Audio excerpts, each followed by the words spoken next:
कृष्णाय वासुदेवाय हरये परमात्मने प्रणतः क्लेशनाशाय गोविंदाय नमो नमः। हरे कृष्णा। माघ मास का पावन समय चल रहा है और हम 13 अध्यायों की कथाएं सुन चुके हैं। आज बारी है अगले अध्याय की। पिछले अध्याय में हमने सुना था कि कैसे माघ स्नान से एक वैश्य को नरक की जगह स्वर्ग की प्राप्ति हुई। उसने अपने जीवन में बहुत सारे पाप किए, परंतु केवल एक माघ स्नान से वह समस्त पापों से मुक्त होकर स्वर्ग में वास करने लगा। आइए अब आगे की कथा सुनते हैं।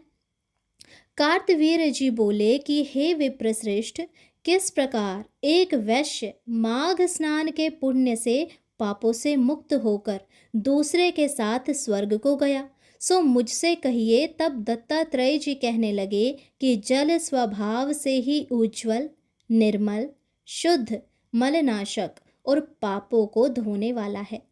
जल सब प्राणियों का पोषण करने वाला है, ऐसा वेदों ने कहा है। मकर के सूर्य माघ मास में गौ के पैर डूबने योग्य जल से भी यदि स्नान करने से मनुष्य को स्वर्ग प्राप्त हो जाता है। यदि सारा मास स्नान करने से आसक्त हो तो 3 दिन ही स्नान करने से पापों का नाश हो जाता है। जो व्यक्ति थोड़ा ही दान करे वह भी धनी और दीर्घ आयु होता है।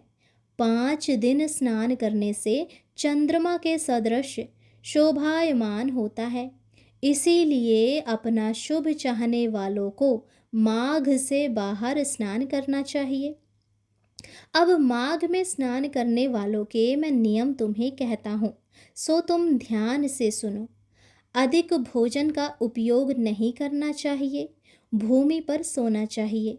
भगवान की त्रिकाल पूजा करनी चाहिए। ईंधन, वस्त्र, कंबल, जूता, कुमकुम, घृत, तेल, रुई, वस्त्र तथा अन्न का दान करना चाहिए। दूसरे की अग्नि ना तपे। ब्राह्मणों को भोजन कराएं और उनको दक्षिणा दे तथा एकादशी के नियम से माघ स्नान का उद्यापन करे। भगवान से प्रार्थना करे कि हे देव, इस स्नान का मुझको यथोक्त फल दीजिए। मौन रहकर मंत्र का उच्चारण करें, फिर भगवान का स्मरण करें।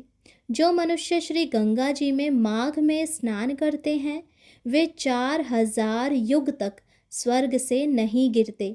जो कोई माघ मास में गंगा और यमुना का स्नान करता है वह प्रतिदिन 1000 कपिला गौ के दान का फल प्राप्त करता है।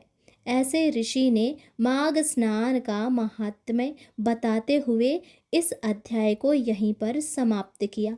आगे की कथा हम सुनेंगे अगले यानी कि 15वें अध्याय में।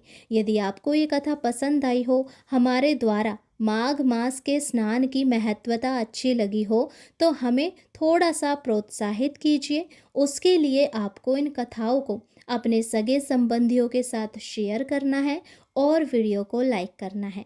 जब आप वीडियो को लाइक करते हैं, कमेंट करते हैं तो इससे हमें प्रोत्साहन मिलती है कि हम आपके लिए ऐसी कथाएं, जानकारी लेकर आते रहें। और आप सबको पता होगा कि बहुत जल्द माघ मास के शुक्ल पक्ष की एकादशी भी आने वाली है, जिसकी वीडियो हम डाल चुके हैं।